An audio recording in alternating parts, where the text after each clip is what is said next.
திருக்குறள் அதிகாரம் 60 ஊக்கமுடைமை குறள் 591 உடையர் எனப்படுவது ஊக்கம் அஃறில்லார் உடையது உடையரோ மற்று. விளக்கம் ஒருவர் பெற்றுள்ள செல்வங்களிலேயே உண்மையான செல்வம் என்று சொல்லப்படுவது அவரிடம் உள்ள ஊக்கம் அதாவது மன உறுதி எழுச்சி ஒன்றே ஆகும். அந்த ஊக்கம் இல்லாதவர்கள் வேறு எத்தகைய பொருட்செல்வங்களைப் பெற்றிருந்தாலும் அவற்றை உடையவர்கள் என்று சொல்ல முடியாது. ஏனெனில் ஊக்கமில்லாதவனிடம் செல்வம் நிலைக்காது. மகாபாரதம் உத்சாகவத்யக கார்யாணி சித்யந்தி ந அ உத்சாகினக உத்சாகக பரமம் பலம் உத்சாகாத் பரமம் ந ஹி. விளக்கம் எந்த ஒரு செயலும் ஊக்கமுடையவர்களாலேயே நிறைவேற்றப்படுகின்றன, ஊக்கமில்லாதவர்களால் அல்ல. உலகில் ஊக்கமே மேலான பலம். ஊக்கத்தை விட சிறந்த பலம் வேறொன்றுமில்லை. மனுஸ்மிருதி ந உத்சாகேன லக்ஷ்மி ந உத்சாகேன சுகம் ந உத்சாகேன தர்மஹ ந சித்யதி கதாச்சன. விளக்கம் ஊக்கம் அதாவது உற்சாகம் இல்லாமல் செல்வமோ சுகமோ அல்லது தர்மமோ ஒருபோதும் சித்திக்காது. எவன் ஒருவன் உள்ளத்தில் சோர்வின்றி முயற்சி செய்கிறானோ அவனை நோக்கியே வெற்றிகள் வந்து சேரும். சனாதன தர்மத்துடன் ஒத்துப்போகும் விதம் திருக்குறள் 591 உள்ள ஊக்கம் என்ற சொல் சனாதன தர்மத்தின் உற்சாகம் மற்றும் ஆத்ம பலம் ஆகியவற்றுடன் பின்வருமாறு இணைகிறது. உற்சாகம் விதர் சனாதன தர்மத்தில் ஒரு செயலை செய்யத் தூண்டும் ராஜச மற்றும் சாத்வீக குணங்களின் கலவையே உற்சாகம். பகவத்கீதையில் தத் உத்சாகாத் என்று குறிப்பிடப்படுவது போல ஆன்மீக பயணமானாலும் லௌகீக பயணமானாலும் ஊக்கமே முதல் படி. உடையது உடையரோ பொசிஷன் வெர்சஸ் எசன்ஸ் அனித்யானி ஷரீராணி விபவக நைவ சாஸ்வதக. சனாதன தர்மத்தின்படி புறத்தில் உள்ள செல்வம் எப்போது வேண்டுமானாலும் அழியலாம், ஆனால் அகத்தில் உள்ள ஊக்கம் ஒருவனுடைய ஆத்மகுணம். எனவே ஊக்கமில்லாதவன் கையில் செல்வம் இருந்தாலும் அவன் ஏழையே. ஆத்ம விஸ்வாசம் ஒரு மனிதன் தன்னம்பிக்கையை இழக்கும்போது அவன் ஆத்மஹத்தி செய்து கொள்கிறான். ஊக்கம் என்பது ஆன்மாவின் ஒளி. அந்த ஒளி அணைந்தால் அவன் வைத்திருக்கும் பிற பொருட்கள் பயனற்ற ஜடப்பொருட்களே. வீரியம் இன்னர் ஸ்ட்ரென்த் உபநிடதங்கள் நாயமாத்மா பலஹீனேன லப்யக என்கின்றன. இங்கே பலம் என்பது உடல் பலம் மட்டுமல்ல, மனதின் ஊக்கம். குறள் 592 உள்ளம் உடைமை உடைமை பொருளுடைமை நில்லாது நீங்கிவிடும். விளக்கம் ஒருவரது உள்ளத்தில் இருக்கும் ஊக்கமே அதாவது மன உறுதி அழியாத நிலையான செல்வமாகும். மற்றபடி ஒருவரிடம் இருக்கும் பொருட்செல்வம் என்பது நிலைத்து நிற்காமல் ஒரு காலத்தில் அவரை விட்டு நீங்கிப் போய்விடும். மகாபாரதம் அர்த்தா பாதாந்தர ஆயாதா வித்யுத் சம்பாத சஞ்சலாஹா தைரியம் ஏவஹி சத்யார்த்தம் யத் ந நஷ்யதி கர்ஹிசித். விளக்கம் செல்வம் என்பது மின்னலைப் போல தோன்றி மறையக்கூடியது, வித்யுத் சஞ்சலாஹா. ஆனால் ஒரு மனிதனின் தைரியமும் மன உறுதியும் மட்டுமே உண்மையான செல்வம். அது ஒருபோதும் அவனை விட்டு அழிந்து போகாது. மனுஸ்மிருதி நா நித்யேன அர்த்தஜாதேன நித்ய அர்த்தம் வினிபாயேத் சத்வம் ஹி பரமம் வித்தம் தன்ன ஹாரியம் கதாச்சன. விளக்கம் நிலையற்ற பொருட்செல்வத்திற்காக நிலையான மனப்பண்பை இழக்காதே. ஒருவனுடைய சத்வகுணம் அதாவது மனத்தின்மைதான் மேலான செல்வம். அதனை திருடர்களோ அல்லது காலமோ ஒருபோதும் பறிக்க முடியாது. சனாதன தர்மத்துடன் ஒத்துப்போகும் விதம் திருக்குறள் 592 உள்ள உள்ளம் உடைமை என்ற கருத்து சனாதன தர்மத்தின் ஆத்மதனம் மற்றும் அனித்யத்துவம் ஆகியவற்றுடன் பின்வருமாறு இணைகிறது. அனித்யத்துவம் இம்பர்மனன்ஸ் சனாதன தர்மம் இந்த உலகப் பொருட்களை மித்யா அல்லது அனித்யம் நிலையற்றது என்கிறது. நில்லாது நீங்கிவிடும் என்ற வள்ளுவரின் வரிகள் செல்வத்தின் நிலையாமையை தெளிவாக பறைசாற்றுகின்றன. ஆத்மபலமே உண்மையான செல்வம். உபநிடதங்கள் ஆத்மலாபம் அதாவது தன்னை உணர்தல் மற்றும் மன உறுதி என்பதை விட சிறந்த லாபம் வேறில்லை என்கின்றன. பொருட்செல்வம் என்பது கர்ம வினையால் வருவதும் போவதுமாகும். ஆனால் ஊக்கம் என்பது ஆன்மாவின் சுபாவம். லக்ஷ்மி கடாட்சம். செல்வம் எப்போதும் சஞ்சலமானவள், சஞ்சலா. அவள் ஓரிடத்தில் நிற்க மாட்டாள். ஆனால் உள்ளம் உடைமை கொண்ட தைரியமான வீரனிடம் அவள் நீண்ட காலம் தங்குவாள். உத்யோகினம் புருஷசிம்ஹம் உபைதி லக்ஷ்மிஹி. உழைப்பும் ஊக்கமும் உள்ள சிங்கத்தை போன்ற மனிதனையே செல்வம் வந்தடையும். சாத்வீக தியாகம். புறச்செல்வங்கள் நீங்கினாலும் மன உறுதி நீங்காதவன் வாழ்வின் இன்ப துன்பங்களை சமமாக பார்க்கும் ஸ்திதப்பிரக்ஞன், நிலையான அறிவு உடையவன் நிலையை அடைகிறான். குறள் 593. ஆக்கம் இழந்தேமென்று அல்லாவார், ஊக்கம் ஒருவந்தம் கைத்துடையார். விளக்கம். அழியாத ஊக்கத்தை தப்பாத தன்வசமாக கொண்டிருப்பவர்கள் ஒருவந்தம் கைத்துடையார். தமக்கு வரவேண்டிய செல்வத்தை இழந்தாலும் செல்வத்தை இழந்துவிட்டோமே என்று எண்ணி வருந்தமாட்டார்கள். அல்லாவார். ஏனெனில் ஊக்கம் இருந்தால் இழந்ததை மீண்டும் பெற்றுவிடலாம் என்ற உறுதி அவர்களிடம் உண்டு. மகாபாரதம். நா அர்த்தேஷு வியசனம் குறியாத், நா அர்த்தேஷு ச சுவிஹ்வலஹ. உத்சாகி சர்வதா ராஜா, விந்ததே வை ஸ்ரியம் புனக. விளக்கம். செல்வம் போய்க்கொண்டிருக்கும்போது வருந்தாதே, வியசனம். செல்வம் போன பிறகு மனக்கலக்கம் அடையாதே. ஊக்கமுடையவன் இழந்த செல்வத்தை மீண்டும் ஒருமுறை கட்டாயம் அடைகிறான். எனவே அறிவுடையோர் இழப்பைக் கண்டு அழுவதில்லை. மனுஸ்மிருதி. நா ஆத்மானம் அவமன்யேத பூர்வாபி அசம்ருத்திபிஹி. ஆமிருத்யோஹோ ஸ்ரியம் அன்விச்சேத் நேனா மன்யேத துர்லபாம். விளக்கம். முன்பு ஏற்பட்ட தோல்விகளாலோ அல்லது செல்வ இழப்பாலோ உன்னை நீயே தாழ்வாக எண்ணாதே. அவமன்யேத. மரணம் வரும் வரை செல்வத்தை, வெற்றியை ஈட்ட ஊக்கத்துடன் முயல வேண்டும்.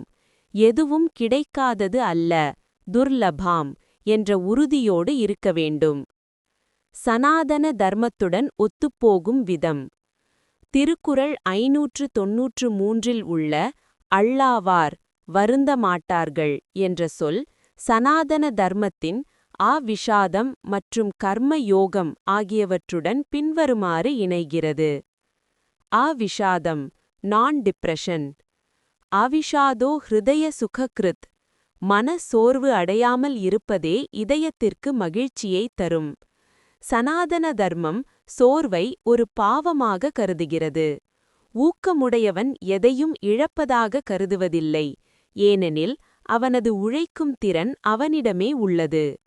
நிமித்த மாத்திரம். இன்று என்னிடம் இருப்பது நாளை உன்னுடையது என்பது கீதையின் தத்துவம். செல்வம் என்பது வந்து போகும் ஒரு ஆற்றல்.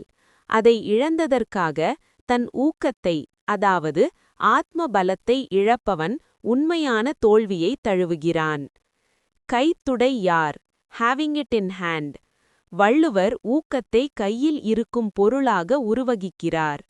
சனாதன தர்மத்தில் இது ஆத்ம நிர்பரம் எனப்படும். வெளியில் உள்ள செல்வம் கை நழுவலாம், ஆனால் உள்ளே இருக்கும் ஊக்கம் ஒருவன் விடாதவரை அவனை விட்டுப் போகாது. மீட்சி, ரெசிலியன்ஸ். ஒரு ரப்பர் பந்து எப்படி தரையில் மோதி மீண்டும் எழுகிறதோ அதுபோல ஊக்கமுடையவர்கள் இழப்பின் ஆழத்திலிருந்து மிக உயரமாக எழுவார்கள். இதுவே சனாதன தர்மம் காட்டும் வீர தர்மம். குறள் 594. ஆக்கம் அதர்வினாய்ச் செல்லும், அசைவிலா ஊக்கமுடையானுழை. விளக்கம். தளராத மன உறுதி, அசைவிலா ஊக்கம் உடையவனிடம் செல்வமானது ஆக்கம் தானே அவன் இருக்கும் இடம் நோக்கி வழிகேட்டுக் கொண்டு அதர்வினாய்ச் செல்லும். அதாவது தகுதியான உழைப்பாளியைத் தேடி வெற்றி தானாகவே வந்து சேரும். மகாபாரதம். உத்யோகினம் புருஷசிம்ஹம் உபைதி லக்ஷ்மி. தைவேன தேயம் இதி கா புருஷா வதந்தி. விளக்கம். ஊக்கத்துடன் உழைக்கும் சிங்கம் போன்ற மனிதனைத் தேடி லக்ஷ்மி தானாகவே வருகிறாள். விதிப்படிதான் கிடைக்கும் என்று சோம்பேறிகளே சொல்வார்கள். ஊக்கமே செல்வத்தை ஈர்க்கும் காந்தம். மனுஸ்மிருதி. உத்சாஹேன அனிர்விண்ணக ஸ்ரியம் அக்ரே விந்ததி ந திருப்யேத் அர்த்த சம்பத்தௌ உத்சாகம் ந ச சந்தியஜேத். விளக்கம். மனச்சோர்வு அடையாமல் ஊக்கத்துடன் இருப்பவன் செல்வத்தை தனக்கு முன்னால் காண்கிறான். செல்வம் வந்த பிறகும் திருப்தி அடைந்து விடாமல் ஊக்கத்தை ஒருபோதும் கைவிடக்கூடாது. அப்போதுதான் செல்வம் நிலைத்து நிற்கும். சனாதன தர்மத்துடன் ஒத்துப்போகும் விதம். திருக்குறள் 594 உள்ள அதர்வினாய்ச் செல்லும் என்ற கருத்து சனாதன தர்மத்தின் லக்ஷ்மி தத்துவம் மற்றும் கர்ம பலன் ஆகியவற்றுடன் பின்வருமாறு இணைகிறது. லக்ஷ்மி கடாட்சம். சனாதன தர்மத்தில் மகாலட்சுமி சஞ்சலா, அதாவது ஓரிடத்தில் நிற்காதவள். அவள் எங்கே செல்வாள்? எங்கு ஊக்கமும் தூய்மையும் விடாமுயற்சியும் உற்சாகம் இருக்கிறதோ அங்கே அவள் விரும்பிச் சென்று அமர்வாள். வள்ளுவர் செல்வம் வழிகேட்டுச் செல்லும் என்று கூறுவது இந்த தத்துவத்தின் வெளிப்பாடே. அசைவிலா ஊக்கம். இதனை சமஸ்கிருதத்தில் நிச்சயாத்மிகா புத்தி என்பார்கள். எத்தகைய தடைகள் வந்தாலும் அசைக்க முடியாத உறுதி. இத்தகைய உறுதி உள்ளவரிடம் பிரபஞ்சத்தின் ஆற்றல்கள் அனைத்தும் ஒத்துழைக்கும் என்பது சனாதன நம்பிக்கை. ஆகர்ஷண சக்தி. ஒரு பூ மலர்ந்தால் வண்டுகள் வழிகேட்டு வருவதில்லை, அதன் மனம் வண்டுகளை இழுக்கிறது. அதுபோல ஒருவன் ஊக்கத்துடன் செயல்படும்போது அவனது ஆளுமை வெற்றியை காந்தம் போல தன்னால் ஈர்க்கிறது. கர்மயோகம். பலனை தேடி அலையாமல் கடமையை செய்பவனுக்கு பலன் தானாகவே வந்து சேரும் என்ற கீதை வரிகளுக்கு யோகக்ஷேமம் வஹாம்யகம் என்ற இந்த குறள் ஒரு வலுவான சான்று. குறள் 595. வெள்ளத்தனைய மலர் நீட்டம் மாந்தர்த்தம் உள்ளத்தனையது உயர்வு. விளக்கம். தண்ணீரில் பூத்திருக்கும் தாமரை மலர்களின் தண்டு அந்த தண்ணீரின் ஆழத்திற்கு ஏற்பவே வளரும். அதுபோல ஒரு மனிதனின் உயர்வானது அவனது உள்ளத்திலிருக்கும் ஊக்கத்தின், அதாவது மன உறுதியின் அளவைப் பொறுத்தே அமையும். மகாபாரதம். யத்ருஷி பாவனா யஸ்ய சித்திஹி பவதி தாத்ருஷி யத் பாவம் தத் பவதி இதி சாஸ்திராணாம் நிச்சயஹ. விளக்கம். ஒருவனது எண்ணம் எத்தகையதோ அத்தகைய வெற்றியே அவனுக்கு கிடைக்கிறது. ஒருவன் எதை ஆழமாக நினைக்கிறானோ அதுவாகவே அவன் ஆகிறான். யத் பாவம் தத் பவதி என்பதே சாஸ்திரங்களின் துணிபு. மனுஸ்மிருதி. ந ஆத்மானம் அவமன்யேத பூர்வாபிஹி அசம்ருத்திபிஹி மஹதுத்சாஹேன கார்யாணி சாதயேத் சர்வதா புதஹ. விளக்கம். முன்னைய தோல்விகளைக் கண்டு தன்னைத்தானே தாழ்வாக கருதக்கூடாது. அறிஞன் ஒருவன் எப்போதும் மிகப்பெரிய ஊக்கத்துடனேயே காரியங்களை சாதிக்க வேண்டும். ஏனெனில் ஒருவனது சங்கல்பத்தின் அளவே அவனது சாதனை. சனாதன தர்மத்துடன் ஒத்துப்போகும் விதம். திருக்குறள் 595 உள்ள உள்ளத்தனையது உயர்வு என்ற கருத்து சனாதன தர்மத்தின் சங்கல்பம் மற்றும் ஆத்மசக்தி ஆகியவற்றுடன் பின்வருமாறு இணைகிறது. யத் பாவம் தத் பவதி.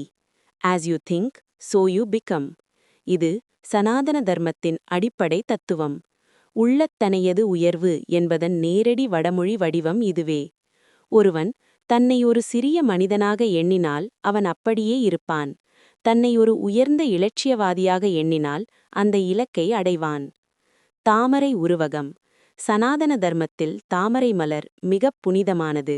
அது சேற்றில் முளைத்தாலும் நீரின் மட்டத்திற்கு மேலே எழுந்து சூரியனை பார்த்து மலரும். இது ஆன்மா, அதாவது ஜீவாத்மா, மாயையிலிருந்து விடுபட்டு உயர்ந்த உண்மையை, அதாவது பரமாத்மாவை நோக்கி தன் ஊக்கத்தால் உயர்வதை குறிக்கிறது. மன ஏவ மனுஷ்யானாம். Mind alone is the cause. மனிதனின் பந்தத்திற்கும் மோக்ஷத்திற்கும் அவனது மனமே காரணம். நீரின் அளவு கூடினால் தாமரை தண்டும் தானாகவே நீளும். அதுபோல மனதின் விஸ்தாரம் கூடினால் அதற்கேற்ற வாய்ப்புகளும் வளர்ச்சியும் தானாகவே வந்து சேரும். சங்கல்ப பலம். சனாதன தர்மச் சடங்குகளில் சங்கல்பம், அதாவது உறுதியேற்றல் மிக முக்கியம். நான் இதை செய்வேன் என்ற மன உறுதி எவ்வளவு ஆழமாக இருக்கிறதோ அவ்வளவு உயரமாக பலன் கிட்டும். குறள் 596 உள்ளுவதெல்லாம் உயர்வுள்ளல் மற்றது தள்ளினும் தள்ளாமை நீர்த்து. விளக்கம். எண்ணுவதையெல்லாம் மிக உயர்ந்த எண்ணங்களாகவே பெரிய இலக்குகளாகவே எண்ண வேண்டும். அந்த எண்ணிய காரியம் ஒருவேளை நிறைவேறாமல் போனாலும் தள்ளினும் அந்த உயர்ந்த எண்ணமே மனதிற்கு பெருமையையும் வெற்றியின் தன்மையையும் தரும். தள்ளாமை நீர்த்து. மகாபாரதம். மகா சங்கல்ப சித்தேன மகத்பலம் அவாப்யதே விபத்தௌ அபி ந தியாஜ்யம் மகாபுருஷ லக்ஷணம். விளக்கம். பெரிய சங்கல்பத்தை அதாவது உயர்ந்த எண்ணத்தை எடுப்பதாலேயே பெரிய பலன்கள் கிடைக்கின்றன. ஒருவேளை அந்த செயல் இடையில் தடைப்பட்டாலும் உயர்ந்த எண்ணத்தை கைவிடாமல் இருப்பதே மகா புருஷர்களின் அடையாளம். ஏனெனில் தோல்வியிலும் அந்த உயர்ந்த நோக்கம் உன்னை கைவிடாது. மனுஸ்மிருதி. மனசா தியாயேத் சர்வம் காரியம் ஸ்ரேஷ்டம் அத்தஹ பரம் சித்திஹி அசித்திஹி சமம் கிருத்வா உத்யோகம் ந பரித்யஜேத். விளக்கம். எல்லா காரியங்களையும் மிக சிறந்ததாகவே மனதில் எண்ண வேண்டும். வெற்றி கிடைத்தாலும் கிடைக்காவிட்டாலும் உயர்ந்த இலக்கோடு உழைப்பதை கைவிடக்கூடாது. உயர்ந்த எண்ணமே ஆத்மாவின் உண்மையான செல்வம். சனாதன தர்மத்துடன் ஒத்துப்போகும் விதம். திருக்குறள் 596 உள்ள உயர்வுள்ளல் மற்றும் தள்ளாமை நீர்த்து என்ற கருத்துகள் சனாதன தர்மத்தின் சங்கல்ப தத்துவம் மற்றும் நிஷ்காம கர்மம் ஆகியவற்றுடன் பின்வருமாறு இணைகிறது. சங்கல்பத்தின் ஆற்றல். சனாதன தர்மத்தில் ஒவ்வொரு செயலுக்கும் முன்னால் சங்கல்பம் செய்யப்படுகிறது. ஒருவன் எடுக்கும் முடிவு எவ்வளவு உயரியதோ அந்த அளவிற்கு அவனது ஆன்மா விரிவடைகிறது. உள்ளுவதெல்லாம் உயர்வுள்ளல் என்பது இந்த தார்மீக விரிவையே குறிக்கிறது. பயனை எதிர்பார்க்காமை. Detachment from result. பகவத்கீதையில் கண்ணன் கூறுவது போல, செயலில் மட்டுமே உனக்கு அதிகாரம் உண்டு, பலனில் அல்ல. ஒரு உயர்ந்த இலக்கை நோக்கி செயல்படும்போது அது கை கூடாவிட்டாலும் அந்த முயற்சியே ஒருவனை உயர்த்திவிடும். அதுவே தள்ளாமை நீர்த்து, அதாவது தோல்வியாக கருதப்படாது. மகா சத்வா. Nobel character. எவன் ஒருவன் எப்போதும் உயர்ந்தவற்றை மட்டுமே சிந்திக்கிறானோ அவன் மகா சத்வா உடையவன் எனப்படுவான். சிறிய வெற்றிகளை விட பெரிய கனவுகளே ஒரு மனிதனை சாமானியர்களிடமிருந்து பிரித்துக் காட்டுகின்றன. மனதின் ஆளுமை. சனாதன தர்மத்தின்படி மனம் எதை சிந்திக்கிறதோ அதுவாகவே மாறுகிறது. உயர்ந்தவற்றை சிந்திப்பவன் அந்த இலக்கை எட்டாவிட்டாலும் அற்கனவே அவன் தன் குணத்தால் உயர்ந்து விடுகிறான். குறள் 597. சிதைவிடத்து ஒல்கார் உறவோர் புதையம்பிற்பட்டுப் பாடூன்றும் களிறு. விளக்கம். உடம்பெல்லாம் மறையும்படி பகைவரின் அம்புகள் தைத்த போதிலும் போர்க்களத்தி யானையானது களிறு அஞ்சாமல் தன் பெருமையை நிலைநிறுத்தும். அதைப்போல மன உறுதி உடையவர்கள் உறவோர் தமக்கு அழிவே வரும் நிலையிலும் சிதைவிடத்து ஒருபோதும் தளரமாட்டார்கள். ஒல்கார். மகாபாரதம். ந ஏவ கிண்ணக ந ச க்ளானோ ந விஷ்ணோ ந ச விஹ்வலஹ ஷரஜாலசிதஹ சங்கே ந ஐவ உத்சாகம் அத்யஜத். விளக்கம். போர்க்களத்தில் அம்பு கூட்டங்களால் உடல் சிதைக்கப்பட்ட போதும் ஷரஜாலசிதஹ அந்த வீரன் வருத்தப்படவில்லை, சோர்ந்து போகவில்லை, அஞ்சவும் இல்லை. தன் ஊக்கத்தை அவன் ஒருபோதும் கைவிடவில்லை. மனுஸ்மிருதி. யதா யத்யுமானாக சக்திமந்தக அணிவர்த்தினக சங்கிராம உக்ரேஷு சஸ்திரைஸ்ச சித்யந்தி நாஹி ஓச்சசா. விளக்கம். கடுமையான போரில் ஆயுதங்களால் உடல் தாக்கப்பட்டாலும் பின்வாங்காமல் போரிடும் வீரன் அந்த வலியையும் மீறி தன் வீரத்தால் புகழை அடைகிறான். இடர் வரும்போது தளர்வது வீரனுக்கு அழகல்ல. சனாதன தர்மத்துடன் ஒத்துப்போகும் விதம். திருக்குறள் 597 உள்ள உறவோர் மற்றும் ஒல்கார் என்ற சொற்கள் சனாதன தர்மத்தின் வீர ஸ்வர்க்கம் மற்றும் திதிக்ஷாவுடன் பின்வருமாறு இணைகிறது. கஜவீரியம். யானையின் வீரம். சனாதன இலக்கியங்களில் யானை என்பது வலிமை மற்றும் பொறுமையின் அடையாளம். அம்பு தைத்தாலும் முன்னேறும் யானையை தர்ம யுத்தத்தின் குறியீடாக வள்ளுவர் இங்கே கையாண்டுள்ளார். திதிக்ஷா பொறுத்து கொள்ளுதல்.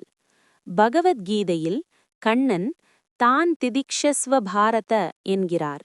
சிதைவிடத்து ஒல்கார் என்பது இந்த திதிக்ஷாவின் உச்சகட்ட நிலை. உடல் அழிந்தாலும் கொள்கைக்காக மன உறுதி குறையாமல் இருப்பது அத்வைத்த மனநிலை. துன்பம் வரும்போது தன்னை அந்த துன்பமாகவே எண்ணி கலங்காமல் தான் அந்த உடலை தாண்டிய ஆற்றல் ஆத்மா என்று எண்ணுபவனே உறவோர். அவர்களுக்கு அழிவு என்பது வெறும் புறமாற்றமே, வீர மரணம். புதையம்பிற்பட்டு என்பது பெரும் சோதனையை குறிக்கிறது. அத்தகைய சோதனையிலும் தன் பாடு பெருமை குறையாமல் நிலைநிறுத்துவது சனாதன தர்மம் போற்றும் ஷத்ரிய வீரியம். குறள் 598. உள்ளம் இலாதவர் எய்தார் உலகத்து வள்ளியம் என்னும் செருக்கு. விளக்கம். உள்ளத்தில் ஊக்கம், அதாவது மன எழுச்சி இல்லாதவர்கள் இந்த உலகத்தில் யாம் கொடைத்தன்மை உடையோம், அதாவது வள்ளியம் என்று தன்னைத்தானே பெருமிதமாக கூறிக்கொள்ளும் அந்த கௌரவமான நிலையை, அதாவது செருக்கை ஒருபோதும் அடைய முடியாது. அதாவது பிறருக்கு கொடுப்பதற்கும் கூட முதலில் உள்ளத்தில் ஊக்கம் இருக்க வேண்டும். மகாபாரதம். ந உத்சாஹேன வினா தாகம் ந உத்சாஹேன வினா பலம் உத்சாஹஹீனஹ புருஷஹ கிம் கர்த்தும் ஷக்னுயாத் புவி. விளக்கம். ஊக்கம், அதாவது உற்சாகம் இல்லாமல் ஒருவனால் தானம் கொடுக்க முடியாது, பலத்தையும் அடைய முடியாது. ஊக்கமற்ற ஒரு மனிதன் இந்த பூமியில் எந்த ஒரு உயர்ந்த காரியத்தையும் செய்ய தகுதியற்றவன் ஆகிறான். கொடுக்கும் மனப்பான்மைக்கு தைரியமே அடிப்படை. மனுஸ்மிருதி. ஸ்ரத்தயா தேயமேவ இதி ந ஸ்ரத்தயா ஏ கதாச்சன உத்சாஹயுக்தஹ சததம் தானம் தத்யாத் விமிஷ்சயஹ. விளக்கம். எப்போதும் நம்பிக்கையுடனும் மிகுந்த ஊக்கத்துடனும் தானம் வழங்க வேண்டும். ஊக்கம் இல்லாதவன் கை செல்வம் இருந்தாலும் அவனது கருமித்தனத்தினால் அவன் எவருக்கும் எதையும் வழங்க மாட்டான். எனவே ஊக்கமே ஈகையுன் ஊற்றுக்கண்.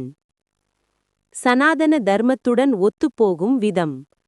திருக்குறள் 598 உள்ள வள்ளியம் மற்றும் செருக்கு என்ற சொற்கள் சனாதன தர்மத்தின் தியாகம் மற்றும் தர்ம வீரம் ஆகியவற்றுடன் பின்வருமாறு இணைகிறது.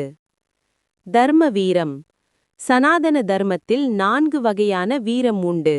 யுத்த வீரம், தர்ம வீரம், தான வீரம், தயா வீரம். இதில் தான வீரம் என்பது ஈகை செய்வதற்கு தேவையான மன ஊக்கத்தை குறிக்கிறது. வள்ளுவர் கூறும் வள்ளியம் என்பது இந்த தான வீரத்தையே குறிக்கிறது. செருக்கு. இங்கே செருக்கு என்பது ஆணவமல்ல, அது ஒரு தார்மீக பெருமிதம், தர்மிக் பிரைட். நான் உலகிற்கு பயனுள்ளவனாக இருக்கிறேன் என்ற மனநிறைவு. ஊக்கமில்லாத சோம்பேறி ஒருவன் எதையும் ஈட்டமாட்டான், ஈட்டாதவனால் எதையும் கொடுக்க முடியாது. அபயதானம் மற்றும் தியாகம். சனாதன தர்மத்தின்படி தியாகம் செய்வதற்கு பலமான மனம் வேண்டும். மம என்ற எண்ணத்தை விட ந மம என்ற எண்ணத்திற்கு அதீத ஊக்கம் தேவை. ராஜச குணத்தின் மேன்மை. ஒருவன் பிறருக்கு உதவ வேண்டுமானால் அவனிடம் செயல்திறன் மிக்க ராஜச குணம் இருக்க வேண்டும். அது இல்லாத தாமச குணம் கொண்டவன் பிறருக்கு பாரமாகவே இருப்பான். குறள் 599. பரியது கூறுங்கோட்டது ஆயினும் யானை வெறுவும் புலி தாக்குறின். விளக்கம். யானையானது உருவத்தில் மிக பெரியது, பரியது, கூர்மையான தந்தங்களை உடையது, கூறுங்கோட்டது. அப்படியிருந்தும் தன்னைவிட உருவத்தில் சிறியதான ஒரு புலி வந்து தாக்கினால் யானை அஞ்சி நடுங்கும். அதாவது உருவப் பெருமையை விட ஊக்கமும் வீரமுமே போரில் வெற்றியைத் தரும். மகாபாரதம். ந கஜஸ்ய பலம் பலம் இத்யாஹுஹு சத்வம் து பலம் உச்யதே சத்வஹீனோ கஜஹ பஷ்ய ஹன்யதே சிம்ஹ விக்ரமைஹி. விளக்கம். யானையின் உடல் பலத்தை ஒருபோதும் உண்மையான பலம் என்று சொல்ல மாட்டார்கள். மன உறுதியே உண்மையான பலம். இதோ பார், உடல் பருத்த யானையையும் கூட ஊக்கமும் வீரமும் மிகுந்த புலியோ அல்லது சிங்கமோ வேட்டையாடி வீழ்த்துகிறது. மனுஸ்மிருதி. ந ஆக்ருதிஹி பல விஜ்ஞானே காரிய சித்தியைஹி காரணம் உற்சாகயுக்தக சதா ஜயேத் அபி அல்பதன விக்ரமக.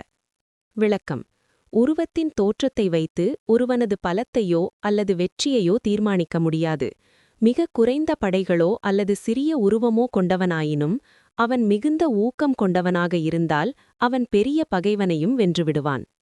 சனாதன தர்மத்துடன் ஒத்துப்போகும் விதம். திருக்குறள் 599 உள்ள புலி தாக்குரின் வெறுவும் என்ற கருத்து சனாதன தர்மத்தின் சத்வபலம் மற்றும் சிம்ம விக்ரமம் ஆகியவற்றுடன் பின்வருமாறு இணைகிறது. சத்வம், இன்டர்னல் வைட்டாலிட்டி. சனாதன தர்மத்தில் பலம் 2 வகைப்படும். 1 உடல் பலம், 2 சத்வபலம், சோல் ஸ்ட்ரெங்த் அல்லது எந்தூசியாசம். உருவத்தால் பெரிய யானை உடல் பலத்திற்கு உதாரணம். புலி அல்லது சிங்கம் சத்வபலத்திற்கு உதாரணம். இறுதியில் சத்வபலமே வெல்லும். ஆத்ம வீரியம். நாயமாத்மா பலஹீனேன லப்யக. ஆன்மாவை அதாவது வெற்றியை பலவீனர்களால் அடைய முடியாது. ஒருவன் தன் அகத்தில் இருக்கும் ஊக்கத்தை கண்டடையும் போது புறத்தில் இருக்கும் பெரிய தடைகள் அதாவது யானையைப் போன்ற கஷ்டங்கள் அவனைக் கண்டு அஞ்சி விலகும். சிம்ம விருத்தி அதாவது லயன்ஸ் ஆட்டிடியூட். ஒரு சிங்கம் அல்லது புலி தான் வேட்டையாடும் யானையை விட பெரியதா என்று பார்ப்பதில்லை. நான் இதை வீழ்த்துவேன் என்ற ஊக்கத்துடன் மட்டுமே பாய்கிறது. இதுவே வீர தர்மம். குணமே மேன்மை. உருவத்தால் ஒருவன் உயர்ந்தவனாவதில்லை, குணத்தாலேயே உயர்ந்தவனாகிறான். இதனை குணாக பூஜ்யஸ்தானம் என்பார்கள். ஊக்கம் என்பது ஒரு தெய்வீக குணம். அது இருந்தால் எதையும் சாதிக்கலாம். குறள் 600. உரம் ஒருவர்க்கு உள்ள வெறுக்கை அத்தில்லார் மரம் மக்கள் ஆதலே வேறு. விளக்கம். ஒரு மனிதனுக்கு இருக்கும் உண்மையான வலிமை உரம் என்பது அவனது உள்ளத்தில் இருக்கும் ஊக்கமே ஆகும். அந்த ஊக்கம் இல்லாதவர்கள் மனித உருவம் கொண்டு நடமாடினாலும் அவர்கள் உயிருள்ள மரங்களே ஆவர். மனிதர்களுக்கும் அவர்களுக்கும் உள்ள வேறுபாடு உருவம் மட்டுமே. மகாபாரதம். ஆக்ருதிஹி சத்ருஷி நிருணாம் ஹ்ருதயம் து ப்ருதக் ப்ருதக் சத்வஹீனஹ புருஷ பசுஹு மனுஷ்யரூபேன திஷ்டதி. விளக்கம். மனிதர்கள் அனைவரும் உருவத்தால் ஒரே மாதிரியாக இருக்கலாம், ஆனால் அவர்களின் இதயம் வெவ்வேறானது. ஊக்கம், சத்துவம் இல்லாத ஒருவன் மனித உருவத்தில் வாழும் ஒரு மிருகம் அல்லது ஜட பொருளுக்கு சமமானவன். அவன் பார்ப்பதற்கு மனிதனாக தெரிந்தாலும் குணத்தால் அவன் மனிதனல்ல. மனுஸ்மிருதி. யதா காஷ்டமயோ ஹஸ்தி யதா ச சர்மமயோ மிருகः யஸ்ச விப்ரோ அ நதீயானः த்ரயஸ்தே நாம பிப்ரதி. விளக்கம். மரத்தில் செய்த யானையும் தோலால் செய்த மானும் எப்படி பார்ப்பதற்கு உண்மையானவை போல தெரிந்தாலும் உயிரற்றவையோ அதுபோல ஊக்கமும் தர்ம அறிவும் இல்லாத மனிதன் பெயரளவில் மட்டுமே மனிதன். நாம பிப்ரதி. அவன் வெறும் ஜடமே. சனாதன தர்மத்துடன் ஒத்துப்போகும் விதம். திருக்குறள் 600 உள்ள மரம் மக்கள் என்ற ஒப்பீடு சனாதன தர்மத்தின் ஆத்ம தத்துவம் மற்றும் விவேகம் ஆகியவற்றுடன் பின்வருமாறு இணைகிறது. சத்துவம் வர்சஸ் ஜடம். Soul versus inertia. சனாதன தர்மத்தில் அசையும் பொருட்கள் சரம், அசையாத பொருட்கள் அச்சரம் அல்லது மரம் என 2 உண்டு. மனிதன் சரம், அதாவது தன் எண்ணத்தால் இயங்குபவன். மரம் அச்சரம், அதற்கு தன்னிச்சையான ஊக்கம் கிடையாது. ஊக்கம் இல்லாத மனிதன் தன் ஆத்ம சக்தியை பயன்படுத்தாததால் அவன் மரத்திற்கு சமமாகிறான். மனுஷ்யத்துவம். ஹியூமனிட்டி. ஆஹார நித்ரா பய மைதுனம் ச சாமான்யமேதத் பசுபிர் நராணாம். உண்ணுதல், உறங்குதல், அஞ்சுதல் போன்றவை மனிதனுக்கும் மிருகத்திற்கும் பொதுவானவை. மனிதனை உயர்த்துவது அவனது தர்மமும் அதை செய்யத் தூண்டும் ஊக்கமும் மட்டுமே. இதுவே வள்ளுவர் கூறும் உரம். உள்ள வெறுக்கை. Wealth of spirit. வெறுக்கை என்றால் செல்வம். சனாதன தர்மத்தில் இதை சம்பத்து என்பார்கள். ஒருவனுக்கு புறத்தில் செல்வம் இல்லாவிட்டாலும் அகத்தில் தைரிய லக்ஷ்மி என்ற ஊக்கம் இருக்க வேண்டும். அதுவே அவனை ஜட பொருட்களிலிருந்து பிரிக்கிறது. உருவ மாத்திரம், ஜஸ்ட் ஃபார்ம். வேதாந்தம் உடலை ஒரு சட்டை என்கிறது. அந்த சட்டைக்குள் இருக்கும் ஆத்மா ஊக்கத்துடன் செயல்படாவிட்டால் அந்த உடல் வெறும் சுமைதான். இதனை வள்ளுவர் மக்களாதலே வேறு என்று, உருவம் மட்டும்தான் வேறு, மற்றபடி அவர்கள் மரக்கட்டைகளே என்கிறார்.